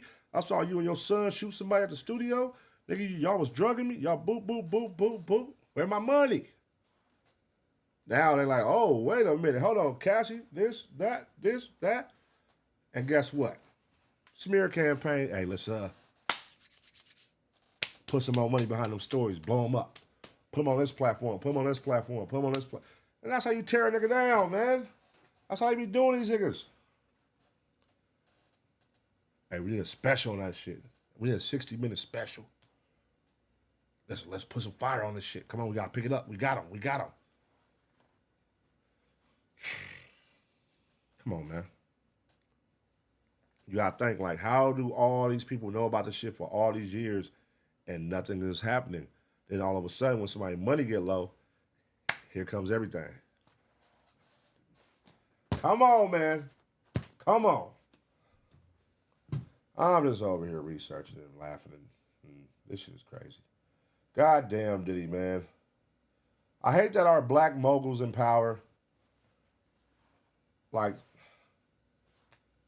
come on, man. Why y'all gotta do this shit? Why I can't go out on the high horse, man, with like Denzel? Shout out to Denzel fucking Washington, man. I always say that. Like Denzel, man. Denzel just keep a reputable, a clean cut. You don't hear nothing about Denzel. You don't hear nothing crazy about him. Nigga, he just do his job. He show up.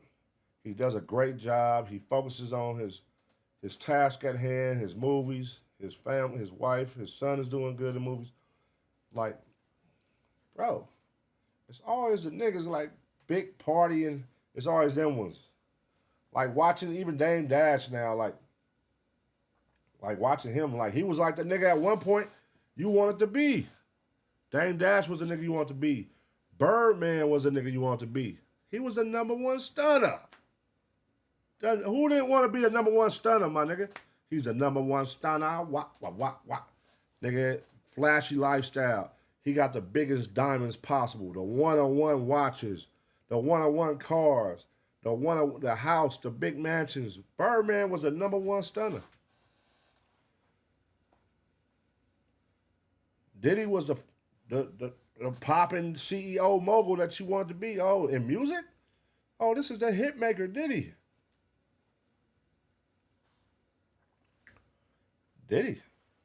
When I started League of Stars, I based my shit off of Diddy's fucking shit. When he started the Hitman, I based League of Stars off of Hitman. I checked his whole idea, and that's how I started my company. Whoa, to the game. I'm like, nigga, shit, I was inspired. As a youth, I'm watching this shit as a youth, and I'm just like, mind you, it's before social media, so you don't know everybody's personal life. You would hear shit in the magazines or TV, but social media opened the door to where now you can hear about people's personal life, not only from them, but from people that grew up with them, from their friends, from people who don't like them. So social media now gives you all versions of somebody if you fuck with them, compared to just the version that you hear in the Vibe magazine or the version Source magazine wants you to know, like when we was coming up. So I'm like, shit, nigga, the Hitman, them niggas hard. Nigga, you got multiple producers. They making hits for everybody. Nigga, I want to do the same thing. I started League of Stars. I'm gonna grab multiple producers. Nigga, I'm gonna grab a nigga that do this style, this style, this style, this style of music, this style. And nigga, that way we could target R&B, rap, hip hop, boom, boom, boom. Like, nigga, Master P. Nigga, I want to be Master P too. I'm like on some business owner shit. Like Master P the nigga. And he putting all his homies on. He putting his cousins on, his brothers, his best friends. He got movies. He got nigga gas stations. He got lowrider pumps. He got lowriders. He got rims. No limit rims. No limit motor. I'm like, nigga, this nigga Master P was, nigga, he was the nigga. But those are our black moguls. Like, these was the niggas you want to be from our era. Like, god damn. Master P, Dame Dash, Birdman, nigga Snoop Dogg, Suge Knight. Even niggas want to be Suge Knight for a minute, but Suge was just on some. He got to the point where it was like, all right, Suge. But also like, nigga, what? You know how legendary that shit? Come on, man. Hold on. You know how legendary this shit was, bro?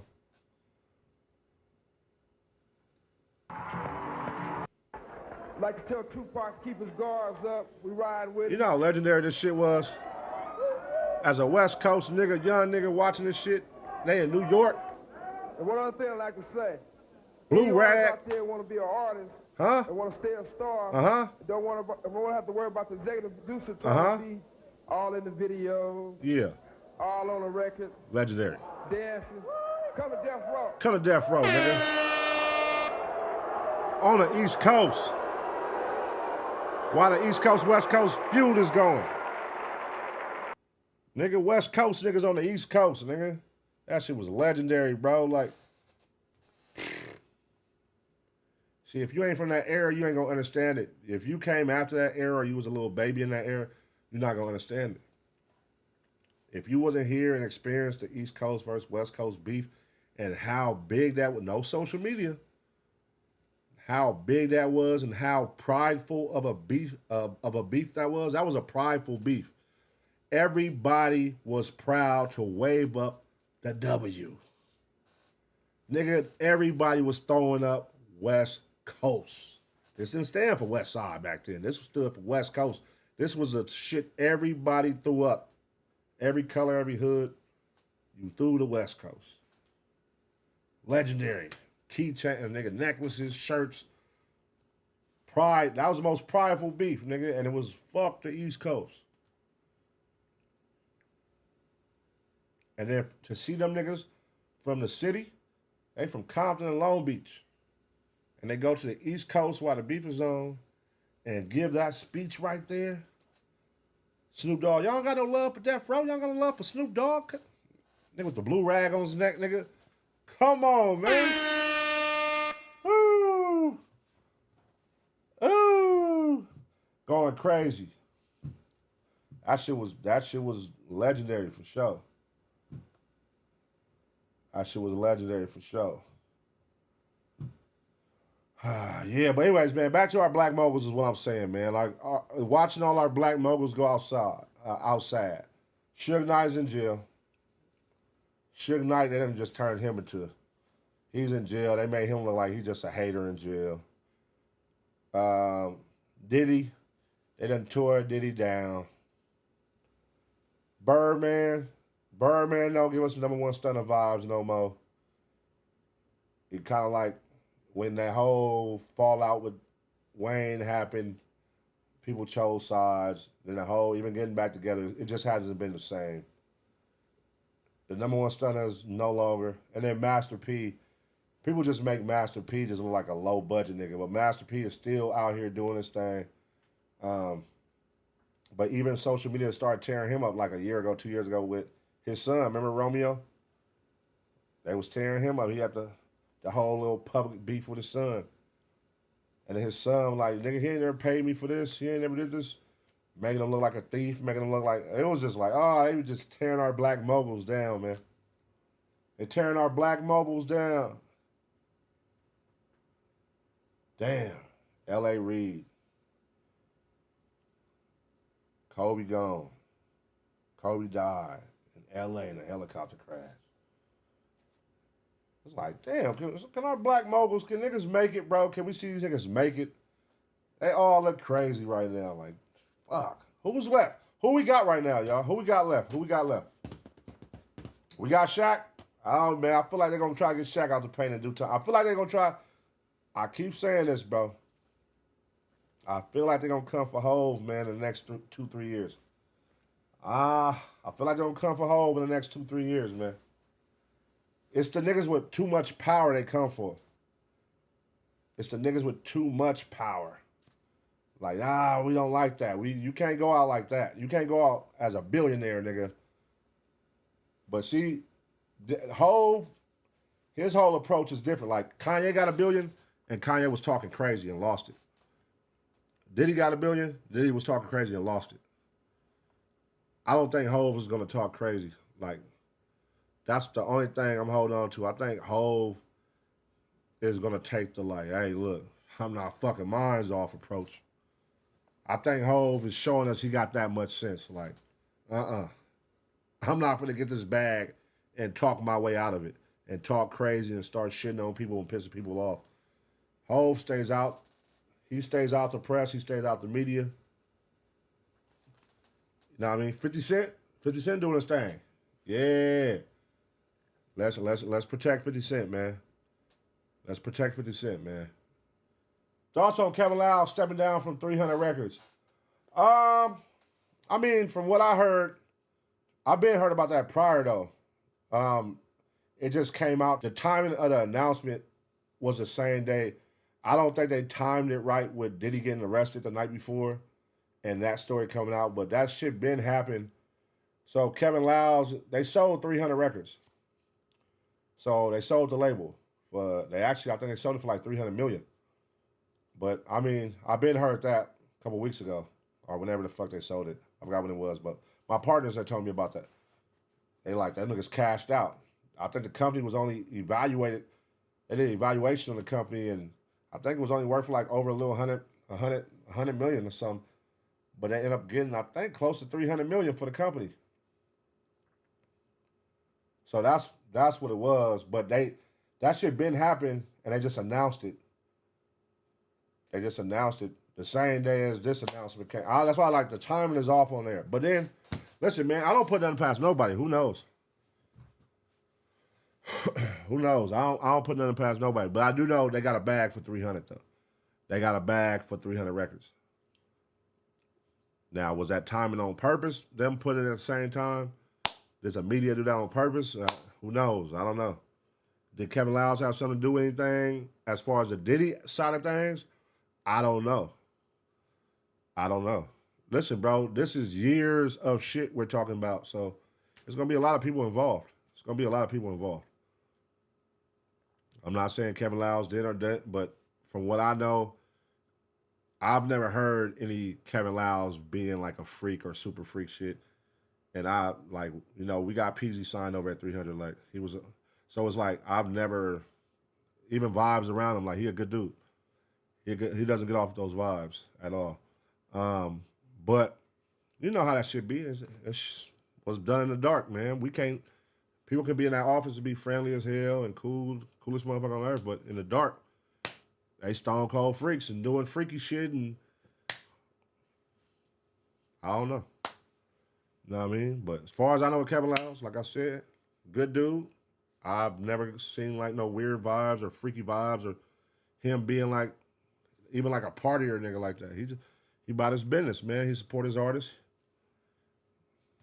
That's all I gotta say about that, man. Shout out to him. I don't know nothing about the Diddy, if that shit is he associated with that. I haven't heard that. I haven't heard he was in none of the paperwork. I haven't, me personally. You know what I mean? But, I mean, again, this is only day one of what's to come. And it's about to be a lot. Yeah, for sure. If I'm nigga, y'all gotta remember Kevin Liles been in this shit, nigga. Just nigga 30 years, 40 years. Nigga, he been in this shit for a long time too. So now if I nigga give me a bag, I'm stepping down. Shit, you bought this motherfucker, I'm out. I'm good, nigga. I've been doing this shit 30 years, man. And thank you. 300 million? Oh, we finna. Oh yeah. Thank you. Good looking. Y'all can have this shit. I'm about to go play golf and chill, wife and kids, and we out of here, man. We gone. You know what I'm saying? But yeah, that's what I heard about the Kevin Liles shit. On the industry side, they made a bag off 300 records, and they just announced it like the stepping down shit. That was because they sold the label. It was something I watched earlier. What was it on though? Oh, I think it was in the DM. Hold on. This shit was crazy. Let me find it, y'all. Let me find it real quick.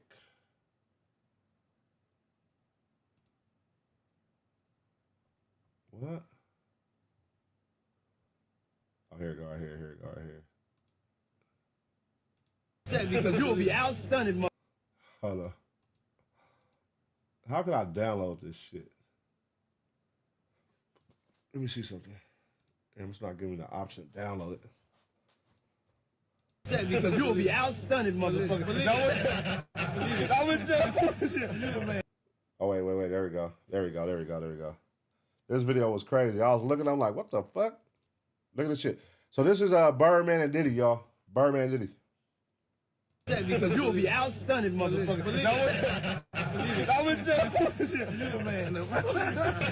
Nigga, start working out, though. Just start, get in the gym, though, nigga. You know, so I ain't got to work out neither. Why did he hop on this nigga like that? Look at this shit, y'all. Because you will be outstunned, motherfucker. What the fuck? Nigga, start working out, though. Just start, get in the gym, though, nigga. You know, so I ain't got to work out neither. But you know something? Look how you sizing that nigga up, looking down at this nigga and shit. Look at this shit. What the fuck? Start working out, though. Just start, get in the gym, though, nigga. You know something? I ain't got to work out neither. But you know something? My thumbs is so strong from counting all that paper. But yo, hold on a second. Let me stop. Look at the stop. You got to do this. Do our work. That nigga high as shit. If you ain't have enough style to give me a pair of Reeboks, I asked you for a pair of Reeboks today. You ain't got no flat. Yeah, fresh. You ain't even hook me up. You'll have them in the morning. Thank you. This nigga Diddy is high as a motherfucker. Watch how you try to sun this nigga though. Pay attention how you try to sun him, but then he try to make it like he's not sunning Birdman. Watch this. Hey yo, check this out. This is Diddy. This is that boy they call Diddy. I'm here in the biggest. This is just the play around mansion. Believe that. This boy is really for real. He's #1 stunner. I gave what he gave. I passed it to him. You know what I'm saying? I was the #1 stunner. I'm like a superior stunner now. You know, I done graduated to my master's degree of stunning, and he the #1. He's the one that's. You know how you have. I'm like Kennedy. You feel me? And he like Clinton. I was the president, but shit. He the man, though. Yeah. That's OG there. I'm just but check this out. But at the end of the day, we in my. You know how you have. I'm like Kennedy. You feel me? And he like Clinton. I was the president, but shit. He the man. What? That's OG there. What? Why did he kiss him on the head? That's OG there. What is this about? What is this about? Why did you kiss him on the head? Who the fuck kisses a grown man on the head? What the fuck? See, all this freaky shit been going on, man. It was right here in our face, bro, for years. It was in our face for years. I'm just. But check this out. But at the end of the day, it's all one, and we in his mansion. It's one of many. He owned the whole motherfucking block. God damn, motherfucker. Let's look at this shit. What is this about? What is this about? Why are you jumping on a nigga like that? Outstunned, motherfucker.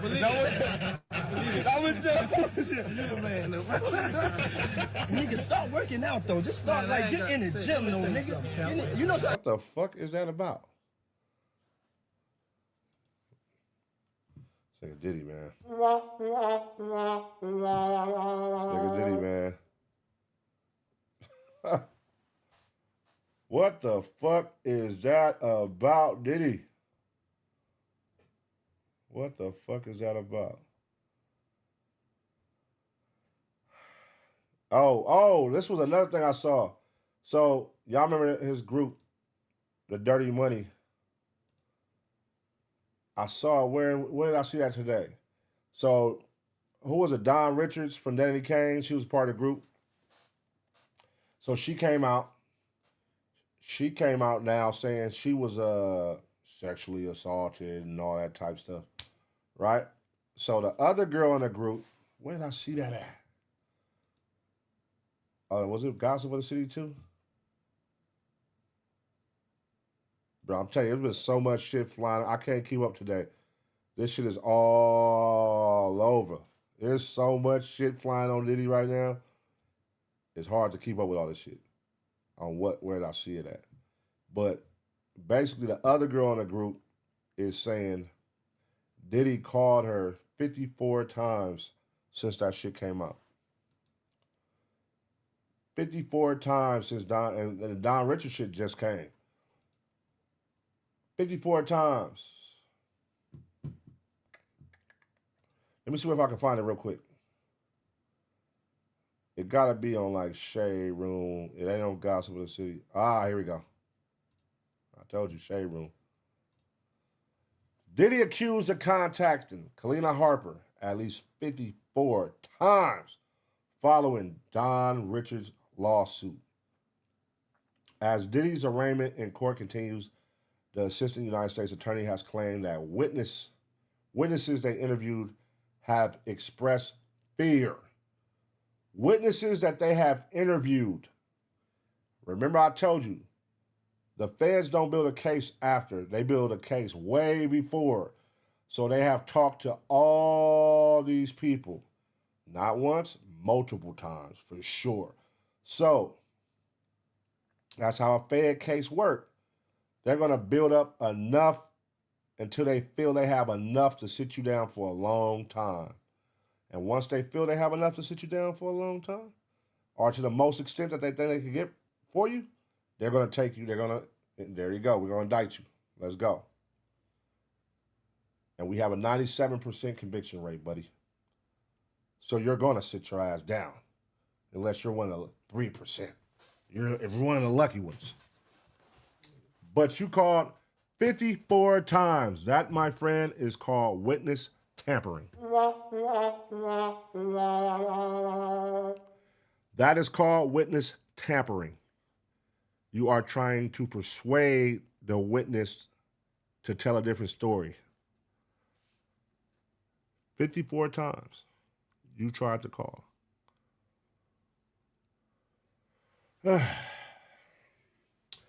He contacted his former groupmate, Kalenna Harper, at least 54 times before she shared a statement via social media.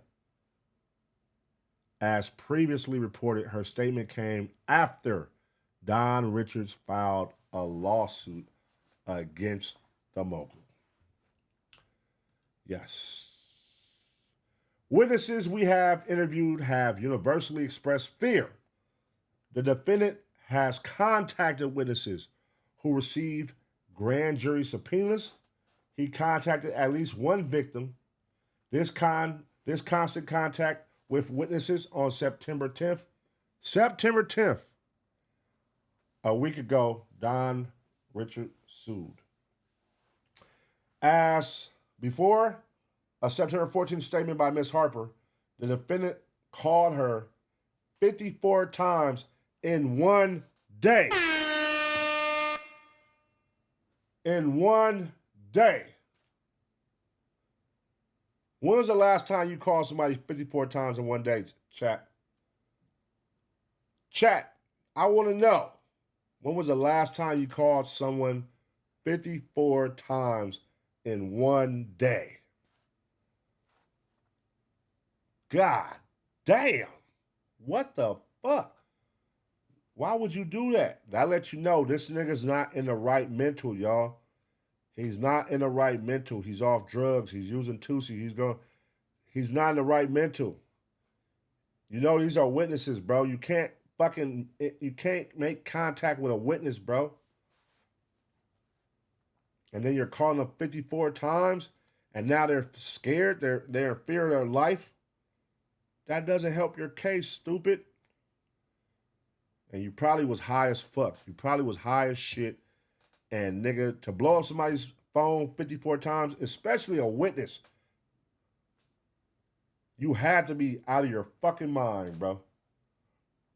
You had to be out of your fucking mind to do witness tampering with this big ass case coming your way. That mean you was at, nigga, fucking, I'm done. This is it. I can't take it no more. Pick up the goddamn phone, bitch. Bitch, pick up the goddamn phone, bitch. What was you gonna say to her when she answered? That's what I really want to know.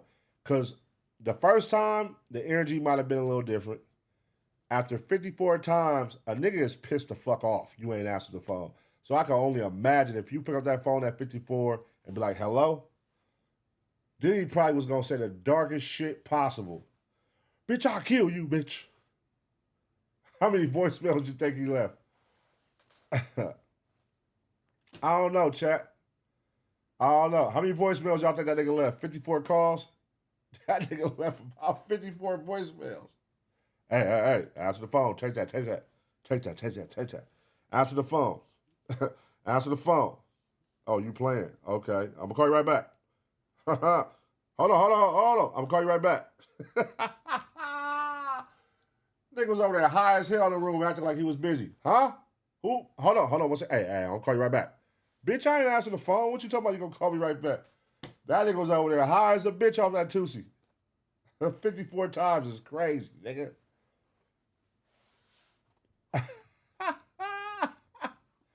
If he left voicemails, he really stupid. They're gonna use that in court. If he left voicemails, they're gonna use that in court. No doubt about it. No fuck. You know, off the rip, they're gonna be like, yeah, give me your phone. We download all that. We need all that. If she called there like I'm in fear of my life, he's been calling me and he called me 54 times in one day and he left 54 voicemails. Oh, they're gonna take all those. We use that in court. And we better just hope he didn't say nothing while he was high as fuck on them voicemails. We better hope he didn't do nothing to implement himself in any of this shit. You dirty bitch. How could you go against me, bitch? I made you, bitch. He hit her one of R.Kelly. I gave you 30 years. This how y'all repay me? He for sure hit her with that shit. Bitch, I gave you last night. Wait, was that Dirty Money? Last night? That was a song, huh? Last night, I couldn't get Keisha Cole and Dirty Money. I gave you last night, bitch. This how you repay me? Damn.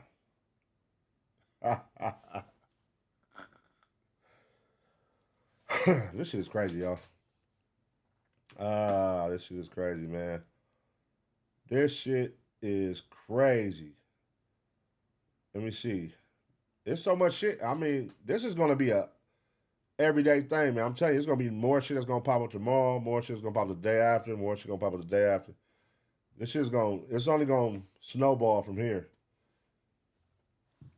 I'm just waiting for the day when the names start rolling out who was at these parties. Because that's when it's going to get interesting. It's already interesting, by the way. But it's going to start cooking when them names start flying out. Who was in attendance? Who is on these tapes? Who is not a victim, but who is actually participating with Diddy and actually making these hoes do what Diddy say do and all that? Because you see what Cassie said in her lawsuit. Nigga, he used to buy male hookers. And nigga, he just want to watch and jack off while they fuck me. That was a part of the freak off. He liked to watch motherfuckers fuck each other. And he would bring them in here and make them do stuff. And while they fucking, he pouring baby oil on them. He pouring baby oil on them while they fucking. That was a freaky old man, bro. That's a freaky nigga, bro. You let niggas come over here and fuck your girl? You paying male prostitutes to come fuck your girl? And I want to watch? That's a freaky nigga, man. Who the fuck let somebody fuck their girl or their wife? Oh, hell no, man. What the? We know. Damn. Freaky ass niggas, man. Whoa, to the game. Freaky ass niggas, man. That's another question. That's a question. Who is Diddy going to snitch on first? Any predictions? Let's make some predictions, y'all. Who y'all think is involved? Who would y'all assume is involved that he's going to snitch on, that he's going to tell on? Let me know. Who y'all think? Who y'all think?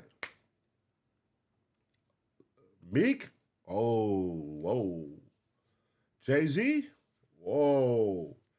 Was Jay-Z in on the freak-offs? DJ Khaled? Rick Rubin? Drake? LeBron? Hopefully not Jason Bourne. Nick Cannon? J-Lo? Y'all think J-Lo was in on the freak offs? I mean, shit. T-Rail? French Montana? French Montana was with that nigga. He was his artist and he was big hanging. I don't know. This is going to get interesting, y'all. Let me see something.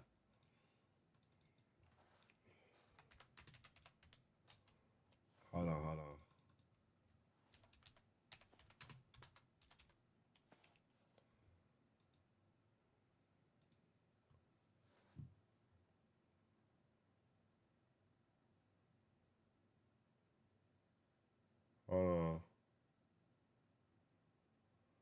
That nigga Diddy, man. All right. What up, y'all? It's Carolina Representative Rhapsody, and you're watching All Urban Central. Keep it locked, hip-hop. November 2009, after the Soul Train Awards in Atlanta, Georgia. Don Richards describes what she's seen at freak-off parties. Hold on, I got to this call real quick.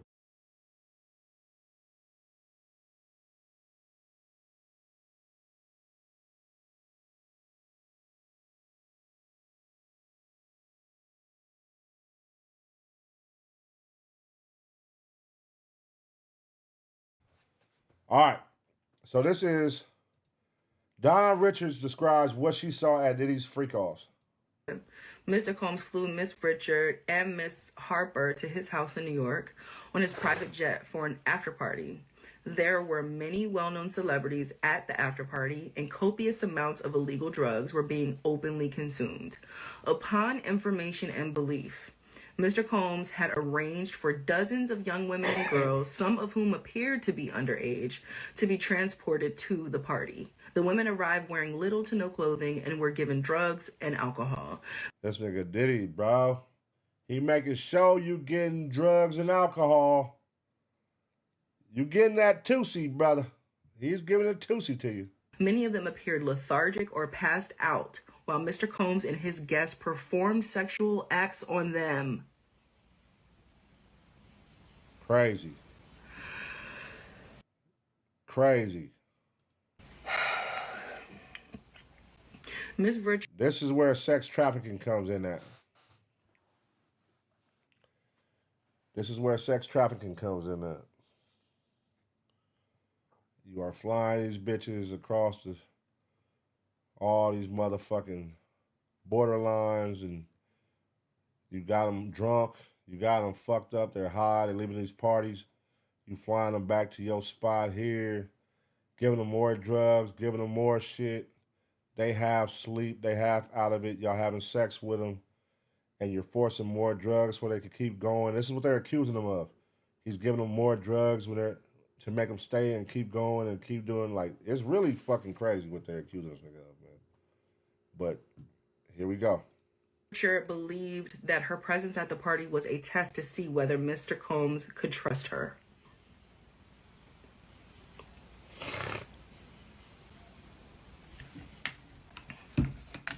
Nigga crazy. This shit is crazy. Mr. Combs repeatedly said things like, quote, "This is a buffet. Enjoy yourselves. This is what we do. This is how we party." Not this is a buffet. This is a buffet. The fuck? Miss Richard felt shocked and horrified at the night of Mr. Combs. And mind you, he's talking to Don Richards. This is Don Richards from Danny Kane. From Dirty Money. Don Richards. She just filed a lawsuit on his ass too. But this is her expressing what she saw. Don Richards expressing what she saw the night that she attended a freak off. So she actually went to a freak off, and this is what she saw. At the sight of Mr. Combs and his guests violating incapacitated young women, and implored Mr. Combs' personal assistant, Capricorn Clark, to allow her to leave. Ms. Clark insisted that Ms. Richard wait 15 minutes for Ms. Clark to make, in quotes, make it make sense. What? I need to make it make sense. Wait, hold on, because I don't want him to be upset because you're... Make it make sense. Mm-hmm. That is to make Miss Richards' exit less conspicuous so that Mr. Combs would not notice that she left. Knowing that she was not free to leave and it had to wait for Miss Clark to help her orchestrate her departure, Miss Richard experienced feelings of panic and being trapped against her will. She not free to leave. Kidnapping. Mr. Combs regularly placed Miss Richard in similar situations with no means to escape. At Mr. Combs' drug-fueled parties, his guests, including Miss Richard, was required to surrender their phones upon entry. Mr. Combs kept the door locked and guarded by security personnel. Give me that phone. And my guard is right here. Nobody leaves. This nigga freak-offs is burnt. This is a wild nigga, man. Making it impossible for Miss Richard to leave without alerting Mr. Combs that she had done so. Mr. Combs hired police officers to attend his parties, sending a clear message to guests that his influence extended to law enforcement officers. The police is in on it. I got off-duty guards in this motherfucker. They work for me. They on my payroll. Money and power, y'all. Money and power. They on my payroll. Creating a climate of fear and a tactic warning that reporting him to authorities would be both unacceptable and futile.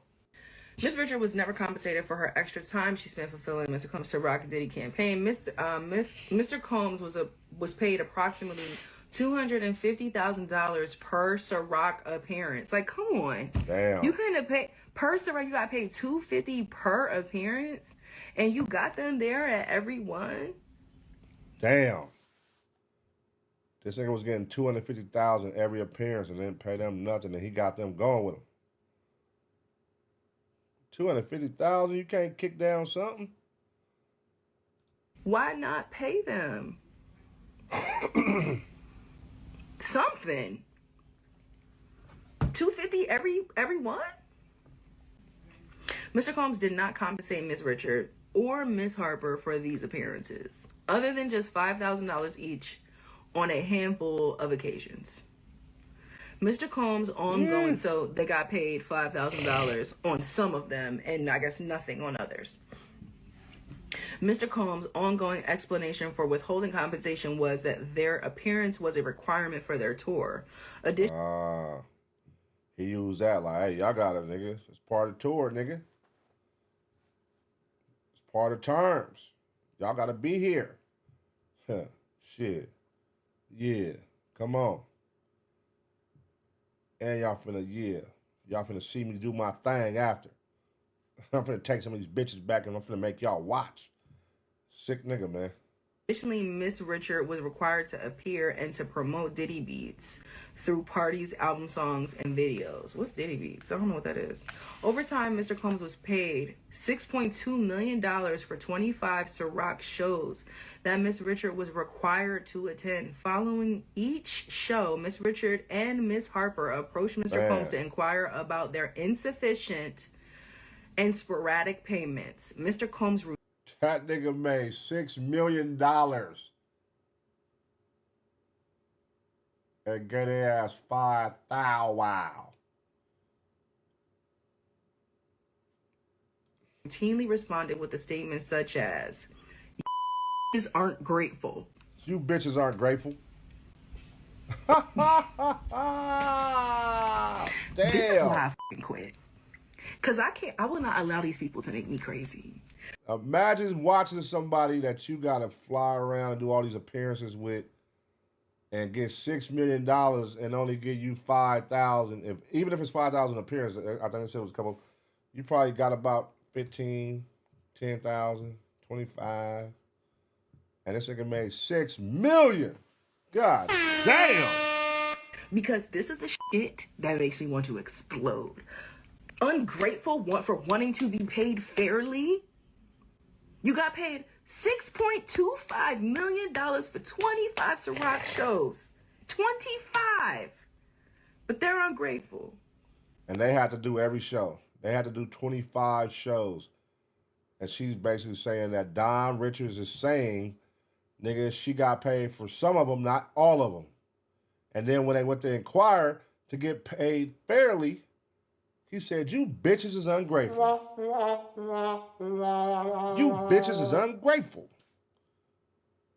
Because they're saying, hey, we done did 25 shows, man. Can we get paid? You missed about 10 payments. We got kids. We got life, my boy. You bitches ungrateful. You just made $6 million. $6 million. All I'm saying is, can we be paid fairly? Can we get our money on time? Can we get paid? That's crazy. And that shit is crazy, man. That's the Diddy madness. I appreciate y'all, Ace Pit. You already know, man. Love y'all crazy motherfuckers. You burnt out motherfuckers, man. Appreciate y'all for tuning in, rocking with me and shit. But yeah, man. Let me know y'all thoughts on this shit, dog. Let me know y'all thoughts on this shit. So shout out to everybody watching wherever you watch me from, man. Appreciate y'all. Show some love. I'm gone. Till next time, man. Y'all niggas be safe and don't be out there doing no Diddy shit. Don't be out there with the baby oil going crazy on the bitch, man. God damn. Hey, shout out to you for watching that clip. Now be sure to smash the like and download Underdog Fantasy. All you have to do is pick higher or lower on players and you can win big. If you want to make some extra cash and have more fun while you watch sports, download Underdog and get up to 1,000 times bonus cash. Just use my code, AceBoys.